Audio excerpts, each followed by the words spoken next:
नमस्कार, मैं हूँ कीर्ति और आप देख रहे हैं न्यूज़ तक पॉडकास्ट। और इस वक्त हम हाजिर हैं, मैं हाजिर हूँ आपके साथ कुछ ऐसी जानकारी साझा करने के लिए जो कि आपके डे टू डे रूटीन से जुड़ी हुई है और हो सकता है ये आपके लिए बहुत फायदेमंद भी हो। यहाँ पर हम हाजिर हैं डॉक्टर मीनू वालिया को लेकर। मीनू मैम, आपका बहुत बहुत स्वागत है हमारे शो में। मैम के बारे में मैं आपको, अपने दर्शकों को ये जानकारी दे दूं कि मैम मेडिकल ऑन्कोलॉजिस्ट हैं और उन्हें लगभग 30 साल से ज़्यादा का एक्सपीरियंस है इस फील्ड में। लगातार इस फील्ड में काम कर रही हैं और अब तक हज़ारों पेशेंट्स को ज़िंदगी देने का काम कर चुकी हैं। मैम से बात करेंगे और बात करेंगे एक ऐसे टॉपिक के बारे में जो कि बिलियरी ट्रैक्ट कैंसर है। ये कैंसर क्या है और इससे जुड़ी क्या बीमारी किस तरीके से पेशेंट को प्रभावित कर सकती है, इस बारे में हम जानकारी मैम से साझा करने चाहेंगे अपने दर्शकों के साथ। मैम, हम जानना चाहेंगे बीटीसी यानी बिलियरी ट्रैक्ट कैंसर क्या है और पेशेंट किस तरीके से ये प्रभावित होते हैं इस बीमारी से और किस तरीके से इससे बचाव संभव है, ये हम बाद में जानेंगे। लेकिन फिलहाल आप हमें इसके बारे में शुरुआती जानकारी दीजिए। सो कीर्ति, बिलियरी ट्रैक्ट कैंसर्स काफ़ी फैंसी सा वर्ड है और हम्म। शायद ज़्यादातर लोग इसके बारे में नहीं जानते हैं। बट ये बहुत ही इम्पॉर्टेंट कैंसर है। बिलियरी यानी bile tract, hmm. Biliary tract cancer. Tract मतलब रास्ता, बिलियरी हम्म। मतलब बाइल ट्रैक्ट का जो रास्ता है उसका कैंसर। हम्म। तो एक एग्जाम्पल के तौर पे कहूँ कि जो हमारा लिवर में जितना भी बाइल बनता है, बाइल हम्म। एक तरह का पदार्थ है जो लिवर प्रोड्यूस करता है।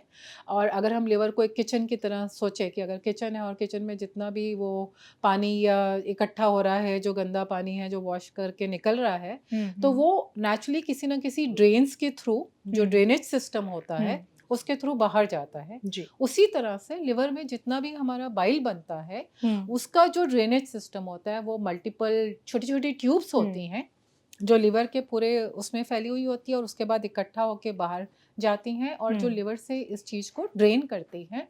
उसको हम कहते हैं बाइल के जो ट्रैक्ट है, ये जो ड्रेनेज सिस्टम है हमारे लिवर का, हम्म। उसे हम कहते हैं बिलियरी ट्रैक्ट। और इस ट्रैक्ट में अगर कहीं पे कैंसर हो जाता है तो उन सब कैंसर्स को एक कॉमन टर्म दी जाती है जिसे हम कहते हैं बिलियरी ट्रैक्ट कैंसर्स। तो इसमें गॉल ब्लैडर यानी पित्त की थैली का कैंसर भी आता है और पित्त हम्म। का जहाँ जहाँ से भी पित्त को निकाला जाता है, मतलब कोलेंजियोकार्सिनोमास होते हैं, लिवर के अंदर वाले कोलेंजियोकार्सिनोमास होते हैं या बाहर वाले हम्म। कोलेंजियोकार्सिनोमास होते हैं, गॉल ब्लैडर पित्त की थैली के कैंसर्स होते हैं। तो ये डिफरेंट कैंसर्स होते हैं जो बिलियरी ट्रैक्ट कैंसर्स के एक ब्रॉड ग्रुप में आते हैं। अच्छा, आपसे बातचीत करने से पहले मैं इसके बारे में कहीं पढ़ रही थी, तो मैंने सुना और जिसके बारे में जाना, जो मुझे समझ में आया वो ये था कि ये एक तरीके का बहुत रेयर कैंसर होता है, लेकिन बहुत चैलेंजिंग भी होता है। किस तरीके की चैलेंजेस होते हैं इसमें? You are absolutely right. Yes, ये रेयर होता है, बट रेयर का मतलब ये नहीं है कि हम इसको इग्नोर करें, हुँ। क्योंकि एज यू योरसेल्फ सेड कि ये रेयर है पर बहुत ही चैलेंजिंग चैलेंजिंग कैंसर है। है। चैलेंजिंग कैंसर क्या मतलब है? एक तो इसको डायग्नोस करना आसान नहीं है। हुँ, इसको हुँ। डायग्नोस्टिक, इसके शुरू में जो सिम्टम्स होते हैं हुँ। वो सिम्टम्स काफ़ी वेग होते हैं। काफ़ी बार उसे हम कहते हैं कि वो मैस्करेड करते हैं।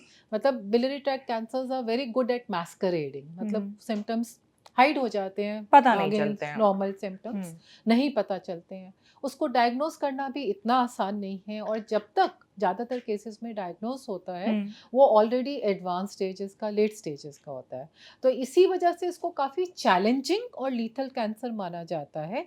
रेयर इसलिए कहा जाता है कि अगर हम पूरे गैस्ट्रोइंटेस्टिनल ट्रैक्ट के कैंसर्स की बात करें या जीआईटी के कैंसर्स की बात करें तो हुँ। यस, बिलियरी ट्रैक्ट कैंसर्स का नंबर बहुत कम होएगा, just 3 to 4%। Hmm, hmm. But जो हमें जानने की बात है कि ये चैलेंजिंग कैंसर है, लीथल कैंसर है हुँ। और हमारी कंट्री में इतना कम नहीं है। हमारे देश में, हुँ। स्पेशली हमारे northern part of our country, north and north eastern part में, जिसे जिसे हम कहते हैं गंगा के तट के हुँ, हुँ, किनारे हुँ, हुँ। जो शहर बसे हुए जी। हैं। सो हमारा चाहे यूपी होए, दिल्ली होए, बिहार हो, बिहार, असम, ये सारे जो है ना, बंगाल वगैरह, इन सब एरियाज़ में ये कैंसर, स्पेशली पित्त की थैली का कैंसर बहुत ज़्यादा पाया जाता है। यहाँ तक कि वर्ल्ड में हुँ, चिली हुँ। में नंबर 1 है, उसके बाद ये second highest incidence of cancer world में जो है वो हमारे देश में और northern part of our country में है। मैम, नॉर्दर्न पार्ट का आपने ज़िक्र किया देश के। क्या कुछ कॉमन है ऐसा कि ये जो नॉर्थ ईस्टर्न जो स्टेट्स हैं या पार्ट्स हैं इंडिया के, वहाँ पर क्या कुछ कॉमन है इस बिलियरी ट्रैक्ट कैंसर में? यस, देखो एक पर्टिकुलर रीज़न से तो नहीं कहा जा सकता, हुँ। बट क्योंकि ये ज्योग्राफिक वेरिएशन पाई जाती है बहुत सारे कैंसर्स में, जी, जैसे कहते हैं ना कि कैंसर भी अपनी जगह बना चुनता लेता है है। चुनता है। जी। तो कहीं न कहीं कोई न कोई कारण होते हैं जो उन हुँ, जगहों में होते हैं, जिसकी वजह से ये पाया जाता है कि शायद वहाँ हुँ, के रहने वाले लोगों में इस कैंसर का रिस्क ज़्यादा है। हुँ। आज की डेट में हम समझते हैं कि कैंसर सिर्फ़ जेनेटिक बीमारी नहीं है, जी। कैंसर बहुत सारे केसेस में लाइफ़स्टाइल रिलेटेड फैक्टर है। लाइफ़स्टाइल रिलेटेड मतलब हम क्या खाते हैं, हम कैसी हवा अंदर साँस लेते हैं, क्या पीते हैं, ये बहुत ज़्यादा मैटर करता है। हमारा लाइफ़स्टाइल, हमारा खान-पान, हमारे रहने का तरीका जी। बहुत ज़्यादा मैटर करता है कि हमें किस तरह के क्या बीमारियाँ होती हैं। Even cancer is also no stranger to this. Hmm, so ये पाया गया है कि जो मैंने कहा गंगा के तट के किनारे जी। जो पॉल्यूटेड वाटर, हुँ, चाहे वो हुँ। हमारी गंगा है, यमुना, ये जो हमारी रिवर्स हैं, ये हुँ, हुँ, हुँ। इम्पोर्टेंट जो रिवर्स हमारी कंट्री की हैं, जब सरकार इस बात का शोर मचाती है कि हमारा लिवर रिवर में पॉल्यूशन बढ़ रही है, तो वो सिर्फ एक वो फ़ील करने की, एक पॉल्यूशन एक हवा में एक वर्ड नहीं है। हुँ, हुँ। वो किस तरह से ये पॉल्यूटेड वाटर, क्योंकि ये वाली जो रिवर्स हैं, ये एक तरह से पूरे वहाँ के आस-पास के शहरों का पूरा सीवेज यहीं पे आता है, हुँ। सारा इंडस्ट्रियल ड्रेनेज वेस्ट वगैरह यहाँ पे सारा आता मिलता है, है। इवन एग्रीकल्चरल वेस्ट भी यहीं पे आता बिल्कुल। है। तो जिसने हमारे इन पानी को, इन रिवर्स के, इन मेन नदियों के पानी को बहुत प्रदूषित कर दिया है, हुँ। और यही प्रदूषित पानी ना केवल हम पीते हैं, बल्कि यही हमारी सिंचाई के काम आता है, हमारे डायरेक्ट मतलब जो भी इनडायरेक्ट है ना? हमारे डायरेक्ट, इन्हे इनडायरेक्ट, हुँ। ये जिसे कहते हैं ना nature comes back to us, ये पूरी यस। एक साइकिल है। हम जो अपने वातावरण के साथ अपना जिस तरह का बिहेवियर कर रहे हैं, वो वातावरण वैसा ही बिहेवियर हमारे साथ कर रहा है। हुँ। तो उसके दुष्प्रभाव हमें सहने को पड़ रहे हैं। So polluted rivers, polluted water is a very important risk factor hmm, hmm. For these biliary tract cancers, खासकर इस इन गेंजेस की बेल्ट में, गेंजेटिक बेल्ट पे काफ़ी ज़्यादा आर्सेनिक वगैरह हुँ, हुँ। पाया जाता है, व्हिच इज़ अगेन कंसिडर्ड कि जिसकी वजह से ये कैंसर जैसी स्पेशली बिलियरी ट्रैक्ट कैंसर्स का इंसिडेंस बहुत हाई है। इसके अलावा इन एरियाज़ में रहने वाले लोगों का खान-पान। सो अगर आप देखेंगे तो यहाँ का जो खान-पान है, जो हमारी यहाँ की डाइट्स हैं, हुँ। जिसमें फाइबर की मात्रा कम होती है और जी, तला हुआ, तली हुई चीज़ों की, ज़्यादा है होती ना, है। ऑयली, फैट्स, इन चीज़ों की मात्रा बहुत हुँ, ज़्यादा होती है, रेड मीट की मात्रा बहुत ज़्यादा होती है। Hmm, so northern and north eastern part में हमारा ये जो खान-पान है, ये भी हुँ, बहुत इम्पोर्टेंट फैक्टर है। हुँ, इसके अलावा कुछ इन्फेक्शंस जैसे टाइफाइड वगैरह भी काफ़ी ज़्यादा इन नदियों के आसपास पाया जाता है। कुछ इन्फेक्शंस इवन लिवर फ्लूक वगैरह, या फिर इन पाथवेज़ के कुछ वायरल इन्फेक्शन, कुछ ऐसे इन्फेक्शंस हैं जो काफ़ी पाए जाते हैं, हुँ। और इन लोगों में गॉलस्टोन्स की भी टेंडेंसी बहुत ज़्यादा होती है। तो ये सारे फैक्टर्स हैं which actually produce a chronic inflammatory phase, even obesity. हमारे नॉर्दर्न पार्ट में ओबेसिटी इज़ बहुत ऑल्सो ज़्यादा है। Very high, hmm, and that also these are all factors जिसकी वजह से ये बिलियरी ट्रैक्ट कैंसर्स होने का इंसिडेंस रिस्क बढ़ता है, hmm. And these are very important risk factors. मतलब इतना तो तय है कैंसर बहुत ज़्यादा खतरनाक एक बीमारी है। आप 30 सालों से लगभग इस बीमारी के पेशेंट्स को डील कर रही हैं। क्या ऐसा कभी कोई पेशेंट आया जो कि एक इंस्पायरिंग स्टोरी आपके सामने पेश कर पाया या फिर आपको उसकी स्टोरी जो थी वो अजीब लगी, थोड़ी अलग लगी बाकी पेशेंट्स से? सो फ्रैंकली स्पीकिंग, ऐसे पेशेंट ऑलमोस्ट हर दूसरे दिन आते हैं। मैं कैंसर के साथ इतने सालों से जुड़ी हुई हूँ कि मेरे को लगता है कि day in and day out hmm, हम ऐसे बहुत सारे मरीजों से मिलते हैं, और उनकी बहुत सारी इंस्पायरिंग स्टोरीज होती है जो हमें खुद को भी काफ़ी उम्मीद और हिम्मत देती हुँ, है। एंड दीज स्टोरीज, मतलब शायद इस लाइन में जुड़ने से शायद यही हुआ है कि हम, मतलब एक मुझे लगता है कि एक आम इंसान तो कितनी छोटी-छोटी चीज़ों चीज़ों से परेशान हो जाते हैं, बिल्कुल। मत हमारी लाइफ में हर चीज़ इम्पोर्टेंट होती है। बट अगर हम इन लोगों को देखते हैं, वो कैसे इस बीमारी को सिर्फ़ एक मरीज़ नहीं झेल रहा होता, पूरी इसको फैमिली पूरी झेल रही होती फैमिली है। झेल रही होती बिल्कुल। है। एंड बहुत कई बार सराहनीय लगता है कि इतनी ज़्यादा एडversity में भी, इतनी ज़्यादा इस बीमारी के साथ जूझते हुए भी लोग अपना कदम उठाते हैं, हुँ, कदम हुँ। उठाते हैं to get the best treatment, and they travel बिल्कुल। long distances. I still remember there was a teacher from Assam, so far away. वहाँ पे कुछ इंसिडेंटल डायग्नोसिस हुआ कि पित्त की थैली में स्टोन है, उसकी इंसिडेंटल सर्जरी हुई। जब सर्जरी हुई तो उसमें बाद में पाया गया कि वो कैंसर के कुछ कीटाणु थे। So and she travelled all the way to Delhi to our hospital, and that was quite inspiring in the sense, ये चीज़ें अच्छी लगती हैं कि लोग जागरूक हो रहे हैं इस बीमारी के बारे में। नहीं तो बहुत सारे लोग ऐसे सोचते हैं कि अब कैंसर था वो तो बॉडी से निकल गया ना, तो भूल जाते हैं। So she came and she asked further कि और हम क्या कर सकते हैं, जो सर्जरी करी है हम उसको कैसे कैंसर को हुँ। सर्जरी को कंप्लीट कर सकते हैं ताकि उसकी जड़ें भी निकले, और हम उसमें और क्या दवाइयाँ दे सकते हैं और कैसे उसके आउटकम्स को बढ़ा बेहतर कर सकते बेहतर हैं। कर सकते हैं। And that is really very heartening कि आज कुछ ऐसे भी लोग हैं जो 2 कदम चलते हैं और जीने की चाह रखते हैं और ये कोशिश करते हैं कि हम कितना उसको बेहतर इलाज कर सकते हैं और जिसके रिजल्ट भी आते हैं। हुँ। तो इलाज की आपने ज़िक्र किया, इलाज के बारे में कुछ चीज़ जानना चाहूँगी। सोशल मीडिया पर आजकल बहुत ज़्यादा ट्रेंड करता है, कई जगह कई बड़ी से बड़ी बीमारियों को डील करने के लिए डिटॉक्स टीज़ वगैरह, वगैरह-वगैरह इस तरीके की कुछ कुछ चीज़ें लाई जाती हैं। तो क्या ये इस तरीके की बीमारी में भी फ़ायदेमंद हो सकता है? कुछ प्रभाव होता है इसका? देखो आजकल ना सोशल मीडिया पे बहुत सारे, मेरे को जो लगता है, जो मेन चीज़ को छोड़ के हम बाकी शोर-शराबे के सब बारे कुछ में होता सब है। कुछ बात करते हैं। हुँ, सो हम डिटॉक्स की बात करते हैं और हम इसकी बात नहीं करते कि हम अपने आप को टॉक्सिन्स ले ही क्यों रहे हैं, बिल्कुल। है ना? तो लोग आके imagine somebody who is smoking cigarette और हुँ, पूरा टोबैको ले रहे हैं, इतने सालों से है, हुँ, और फिर वो बात करेंगे कि हम डिटॉक्स टी ले रहे हैं। सबसे बड़ी बीमारी क्या है? सबसे बड़ा जड़ है आप जो तंबाकू ले रहे हैं।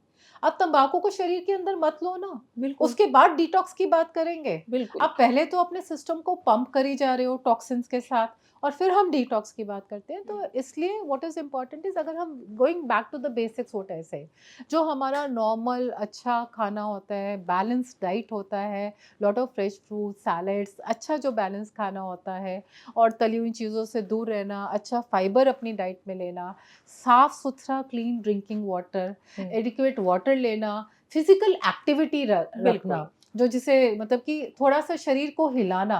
हुँ, सिर्फ़ आज की डेट में हम डॉक्टर्स कहते हैं सीट पर सिटिंग बैठ के इज़ द काम न्यू करते स्मोकिंग, है ना? हैं। कि इतना सारा हमें बिल्कुल चलने की आदत ही नहीं रही है। बिल्कुल। सो ये बेसिक चीज़ों को अगर हम करेंगे हुँ, तो काफ़ी हद तक हम कैंसर जैसी हम बहुत सारी बीमारियों से लड़ सकते हैं, जो हम बीमारियाँ आजकल आती जा रही हैं। Even cancer is also one of them. Hmm, ये डिटॉक्स वगैरह दीज़ आर ऑल फैड्स, है ना? So they are all fashion. ये आज हुँ, हुँ, एक चीज़ डिटॉक्स करी होगी, कल दूसरी चीज़ डिटॉक्स करी होगी। सबसे ज़्यादा इम्पोर्टेंट है बेसिक्स को मत भूलो, अपनी हुँ। रूट्स को मत भूलो। जो ज़रूरी है उस पे फ़ोकस करो, वो नहीं करेंगे तो बहुत सारी चीज़ें वैसे ही मतलब हो डिटॉक्स जाएँगी। करने से बेहतर है आप अपनी बॉडी में टॉक्सिक ले ही ना, है आई ना? नो, अगर बिल्कुल, आप वही ज़हर ही नहीं लोगे तो फिर ज़हर को बाद में निकालने की क्या कोशिश ज़रूरत ही करोगे, नहीं है ना? पड़ेगी। वो निकलेगा, कितना सच है, कितना झूठ है, क्या पता? बिल्कुल। अच्छा मैम, ये बीटीसी की बात कर रहे हैं यानी बिलियरी ट्रैक्ट कैंसर, ऐसी कोई संभावना होती है कि ये जेनेटिक होता है? हम लोगों ने बैड जीन्स के बारे में भी सुना हुआ है कि एक पीढ़ी से दूसरी पीढ़ी में जाता है, जो कि जेनेटिक कहलाता है। तो क्या इस तरीके की संभावना होती है? जेनेटिक हो सकता है सो बीटीसी? देखो आजकल बहुत साइंस बहुत एडवांस बिल्कुल। कर चुकी है। हम जब से जीनोमिक प्रोजेक्ट आया है, हम काफ़ी डीएनए के अंदर तक पहुंच पाए हैं साइंटिस्ट, और बहुत सारी जेनेटिक अबनॉर्मलिटीज़ को भी हम रिकॉग्नाइज कर रहे हैं। जैसे बहुत सारे बिलियरी ट्रैक्ट कैंसर, जैसे स्पेशली इंट्राहेपेटिक कोलेंजियोकार्सिनोमास में कुछ तरह की खास म्यूटेशंस पाई जाती है, आईडीएच म्यूटेशंस पाई जाती हैं, हुँ, देन एफजीएफआर कुछ जीन्स होते हैं उनकी फ्यूजन्स पाई जाती है। तो इस हुँ, तरह की genetic mutations have been found जो बिलियरी ट्रैक्ट कैंसर के साथ एसोसिएटेड हैं, और कुछ हद तक थोड़े बहुत कुछ कैंसर्स में जेनेटिक मतलब संभावना हो इनहेरिटेड सकती है। संभावना हो सकती है। Hmm, but the fact is majority of these cancers are lifestyle related cancers. हम इग्नोर नहीं कर सकते consumption of high fat diet, consumption of polluted water, consumption of contaminated water hmm, hmm. And are physical inactivity. जी, तो ये सारे जिनकी वजह से हमारे लिवर में, हमारे बिलियरी ट्रैक्ट में इन्फ्लेमेशन ज़्यादा होती है, obesity, all hmm. These factors, they are higher risk factors for biliary tract cancers than are inherited genes. तो मैम ऐसी कोई चेकअप वगैरह है जो हम लोगों को करवा लेना चाहिए, जो कि हम इग्नोर करते हैं इस तरीके की बीमारियों को डिटेक्ट करने के लिए? सो डेफिनेटली देखो, मैं हमेशा ये कहती हूँ, जैसे कहा जाता है ना, स्टिच इन टाइम सेव्स 9। समय हम लोग ना इंडियंस में हम प्रिवेंटिव हेल्थ में बिलीव ही नहीं करते। प्रिवेंटिव हेल्थ में क्योंकि हमें ज़्यादातर कोई थॉट प्रोसेस होता है कि अगर हम चेकअप कराएंगे पता नहीं क्या निकल आएगा, फिर वो चक्कर शुरू हो जाएंगे अस्पताल के, या फिर डॉक्टर के पास जाएंगे कुछ बता देगा कुछ और शुरू हो जाएगा। तो जैसे कबूतर आंखें बिल्ली आ रही होती है तो आंखें बंद करके बैठ जाता है ना, तो उस तरह का हमारा वो है कि बुरा मतलब देखो ही परेशानी मत, आई तो देखो ही सोचो ना। ही मत, बिल्कुल। मतलब आंखें बंद कर लो। बट कैंसर में ऐसा नहीं चलता। कैंसर में आंखें बंद करने का मतलब है कि जो आज स्टेज 1 का था, जो आज ठीक होने वाली चीज थी, वो बहुत ज्यादा बढ़ गई। जब तक आपकी आंखें अपनी आपको ही जान खोलनी से ही खेलना पड़ी, हो है गया ना? ये तो ये बिल्कुल जानलेवा हो सकती है बीमारी। तो इसलिए normal health checkup, preventive health checkup मैं सभी को कहती हूँ आज की डेट में ज़रूर करने चाहिए। स्पेशली 40 साल की उम्र के बाद सभी को करने चाहिए कि साल में एक बार अपने रूटीन ब्लड टेस्ट वगैरह कराएं, एक्सरे, अल्ट्रासाउंड कराएं। और आपके शरीर में कम से कम कभी तो अपने शरीर की तरफ ध्यान दीजिए। अगर आपका यूरिन नॉर्मल से ज़्यादा पीला आ रहा है, आपकी आंखों में पीलापन है, अगर कुछ भी अबनॉर्मल है तो उसको इग्नोर नहीं करिए। तो ये बहुत इम्पॉर्टेंट है, अपनी सेहत को अपने हाथों में लो, जल्दी से जल्दी डॉक्टर के पास जाएं अगर किसी तरह का कोई सिम्टम है, और प्रिवेंटिव हेल्थ चेकअप में वेलनेस में बिलीव करें, रादर देन जब डिजीज हो जाए और हम उसके साथ उसकी लड़ाई में पहुंचे। ऐसा कोई मिथ है बीटीसी से जुड़ा जो आप हमारे इस शो में हमारे दर्शकों के साथ साझा करना चाहेंगे और उसे तोड़ना चाहेंगे? बहुत सारे मिथ्स हैं हमारे देश में। तो मिथ्स पहले पॉपुलर हो जाते हैं और बिल्कुल। सच्चाई बाद में आती है, कोई भी नई चीज होती है। तो एक तो कहा जाता है जैसे गॉल ब्लैडर मतलब गॉल स्टोन्स, कई लोगों का सोचना है कि अगर पथरी है तो कैंसर होएगा। कई लोगों का है कि गॉल ब्लैडर में पथरी है तो उसको छेड़ो मत, है ना, इस तरह से है। बट जानने की बात है इसमें दोनों चीजें हैं। जिनकी गॉल ब्लैडर में पथरी है, जिनको पित्त की थैली की पथरी होती है, उनमें कैंसर होने का चांस ज़्यादा होता है। क्यों ज़्यादा होता है? क्योंकि वो पथरी वहाँ पे पड़ी हुई बार बार इरिटेट कर रही है, तो वहाँ पे इरिटेट हो रही है, वहाँ पे इन्फ्लेमेशन हो रही है, तो यस वहाँ पे कैंसर होने के चांसेस ज़्यादा होते हैं। पर अगेन इसकी तरह मतलब ये नहीं है कि अगर पथरी है तो हमेशा कैंसर होएगा, और अगर पथरी नहीं है तो कैंसर नहीं हो सकता। तो biliary tract cancers can happen in the absence of gallstones also. जैसे मैंने बताया ना, कुछ इन्फ्लेमेशंस होती हैं, कुछ जैसे प्राइमरी स्क्लेरोसिंग कोलेंजाइटिस नाम की बीमारी होती है जिसमें पूरे बाइल ट्रैक्ट में इन्फ्लेमेशन बहुत ज़्यादा होती है। कुछ और इन्फेक्शंस वगैरह होती है, उसमें भी बिलियरी ट्रैक्ट कैंसर्स का रिस्क ज़्यादा होता है। अच्छा, बहुत से लोग सोचते हैं कि कैंसर हो गया तो मतलब जीने की आस भी छोड़ देते हैं कई बार। तो ऐसे लोगों को किस तरीके से आप सांत्वना देते हैं, उनको डील करते हैं, किस तरीके से उनको मोटिवेट करते हैं कि नहीं आपका इलाज संभव है? ऐसी संभावनाएं कहाँ तक होती हैं? देखो, वर्बल बोलने से तो कुछ नहीं होता है ना। एंड में यही कहा जाता है ना, हाथ कंगन को आरसी क्या। So I always what I always do is कि अगर किसी इंसान को बताना है कि कैंसर की बीमारी हुई है, and cancer does not mean end of the road, जिंदगी ख़त्म नहीं हुई है। So I am generally associated with lot of cancer support groups. This is something which is very close to my heart. हम हर महीने एक अपने पुराने कैंसर पेशेंट्स का जिनका ट्रीटमेंट ख़त्म हो गया है या जिनका ट्रीटमेंट चल रहा है, तो उनमें सपोर्ट ग्रुप एक्टिविटीज़ करते हैं, उनको बुलाते हैं, उनके साथ उनका मनोबल बढ़ाते हैं। और साल में 2 बार होली मतलब दिवाली, आप फॉलो-अप्स हाँ, लेते रहते हैं हाँ, पेशेंट का ट्रीटमेंट हो जाने के बाद भी? Yes, that is very important. और साल में 2 बार होली दिवाली हम उन्हीं के साथ मनाते हैं। तो जब वो कहते हैं ना, हाथ कंगन को आरसी का, जब ये कैंसर पेशेंट जब ऐसे पेशेंट्स को देखते हैं जिनका इलाज 10 साल पहले हुआ था, 15 साल पहले हुआ था, आज की डेट में भी वो बिल्कुल ठीक-ठाक है, स्वस्थ हैं, नाच-गाना कर रहे हैं, तो that is the biggest motivation for these cancer patients. ऐसे बिलियरी ट्रैक्ट जो कैंसर है, उससे जूझ रहे पेशेंट्स के लिए इलाज क्या होगा अभी के इलाज, अभी के दौर में? सो मेरा एक ही मैसेज होएगा कि कैंसर किसी को भी है, नाउम्मीद मत होइए। जितना आप आंखें बंद करेंगे, जितना पीछे जाएंगे, उतना हम और पीछे होते जाएंगे। सो हमारे चांसेस और कम हो जाते हैं। अपने हेल्थ को अपने हाथ में लीजिए और इस बीमारी से लड़ना है। इस बीमारी से लड़ाई है, लंबी चलेगी, बट ऐसा नहीं है कि विजय नहीं हो पाएगी। अगर हिम्मत है तो सब कुछ संभव है। जितनी जल्दी हम इसको पकड़ पाएँ, जितनी अर्ली स्टेज में पकड़ पाएँ, तो बहुत सारे ऐसे मरीज़ हैं जो बिल्कुल ठीक भी हो जाते हैं। आज की डेट में मेडिसिन हैज़ रियली एडवांस्ड। बहुत सारी नई तरह की दवाइयाँ आ गई हैं, टारगेटेड मेडिसिन्स हैं जो बिल्कुल जेनेटिक डिफेक्ट, जो जेनेटिक म्यूटेशंस है उसके अगेंस्ट दी जाती जाती हैं, इम्यूनोथेरेपी का भी रोल आ गया, तो बहुत सारी बेहतर दवाइयाँ हैं and the landscape of cancer is changing and biliary tract cancer is also changing, it is no stranger to it. Ma'am आपने इम्यूनोथेरेपी और टारगेटेड थेरेपी का ज़िक्र किया। क्या है ये? ये हमारे दर्शकों को बताइए क्योंकि हम चाहते हैं कि इस शो के ज़रिए हमारे जो बात है, आपकी जो बात है, एक डॉक्टर की जो बात है जिन्हें 30 साल से ऊपर का एक्सपीरियंस है, वो पेशेंट्स तक पहुँचे और उनको मोटिवेशन मिले कि इन इलाज के ज़रिए भी उनकी जान बचने की संभावना हो सकती है, तो हिम्मत ना हारें। तो इम्यूनोथेरेपी और टारगेटेड थेरेपी के बारे में ज़रा डिटेल में बताइए। सो टारगेटेड थेरेपी क्या होती है कि हम आज की डेट में जब भी कैंसर डायग्नोस कर रहे हैं तो there lot of advance molecular test, so जिसमें देखा जाता है कि जैसे पहले क्या होता था, कुछ साल पहले तक सारे कैंसर्स एक ही तरह से ट्रीट होते थे, एक ही तरह की कीमो होती थी जो सबको दी जाती थी, एक ही तरह की सर्जरी होगी, एक ही तरह की सिकाई होगी। हुँ। आज हमें ये मालूम है कि हर कैंसर एक जैसा नहीं है, चाहे एक मतलब अगर वो ब्रेस्ट कैंसर भी है तो ब्रेस्ट कैंसर में भी बहुत डिफरेंट टाइप्स के कैंसर है, लंग कैंसर भी है तो वो डिफरेंट टाइप का है। सो अगर बिलियरी ट्रैक्ट कैंसर्स भी हैं तो वो सारे एक जैसे नहीं है। हुँ, हुँ। हर कैंसर का एक यूनिक जीनोमिक सिग्नेचर होता है। ओके। मतलब जीनोमिक सिग्नेचर मतलब उसका, जैसे हम कहते हैं हर इंसान का एक यूनिक फिंगरप्रिंट होता है, हुँ, हुँ। डीएनए अलग होता है, तो वैसे ही उसका एक यूनिक जीनोमिक सिग्नेचर होता है।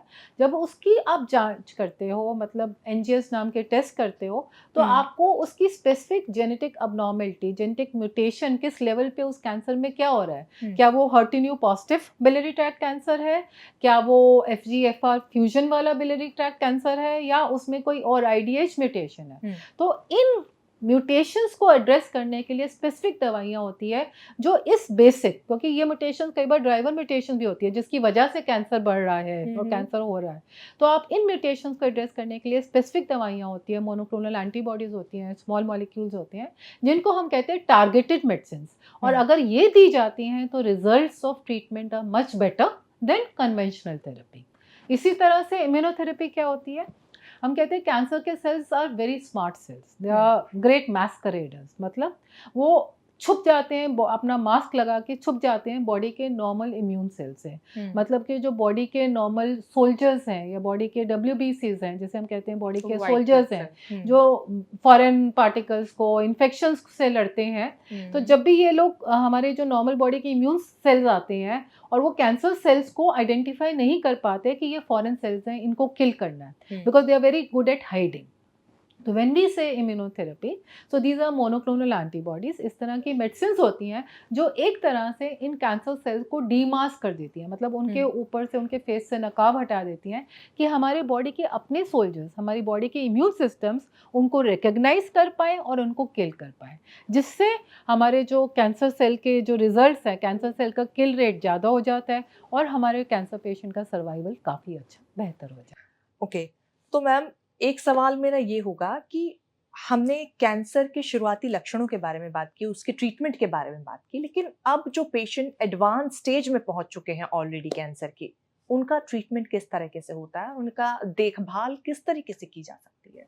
देखो, कैंसर के डिफरेंट स्टेजेस होती हैं, बिल्कुल। हर स्टेज में ट्रीटमेंट डिफरेंट होता है हुँ, हुँ। और हर स्टेज में डिफरेंट ट्रीटमेंट के अलावा उनका प्रोग्नोसिस भी डिफरेंट होता है। सो कुछ स्टेजेस होती है जिसमें हम कहते हैं क्यूरेटिव ट्रीटमेंट हो सकता है। क्यूरेटिव मतलब आप कैंसर के मरीज़ को पूरी तरह से क्योर कर सकते हैं। बट जब काफ़ी एडवांस कैंसर हो जाता है तो उसमें एक ही ट्रीटमेंट होता है जिसे हम कहते हैं पेलिएटिव। पेलिएटिव यानी कि अब हम इसको क्योर नहीं कर सकते, बट एटलीस्ट आप कोशिश करके उसको कंफर्टेबल कर सकते हो। कुछ कंफर्टेबल समय के लिए मतलब थोड़ा हाँ, स्पीड स्लो की जा सकती है, ऐसा कुछ? कैंसर के बढ़ने की स्पीड स्लो करी जा सकती है, थोड़ा सर्वाइवल बढ़ाया जा सकता हुँ, है हुँ। और एटलीस्ट उसकी symptoms can be taken care. वो तड़पता हुआ बेचारा दर्द वगैरह में, इस तरह से उसके सिम्पटम्स का, उसकी क्वालिटी ऑफ लाइफ इम्प्रूव करी जा हुँ, सकती हुँ, है। हुँ। इसे हम पेलिएटिव मैनेजमेंट कहते हैं।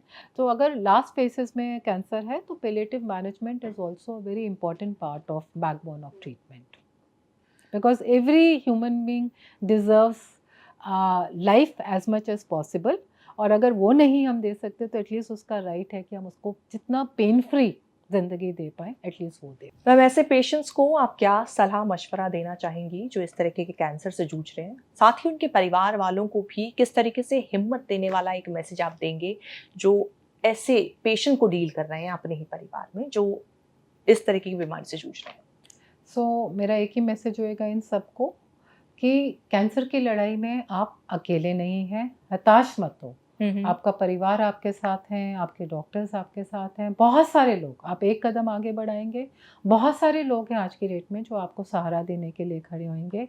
तो सबसे ज़्यादा इम्पोर्टेंट है कि आप हिम्मत ना हारिए।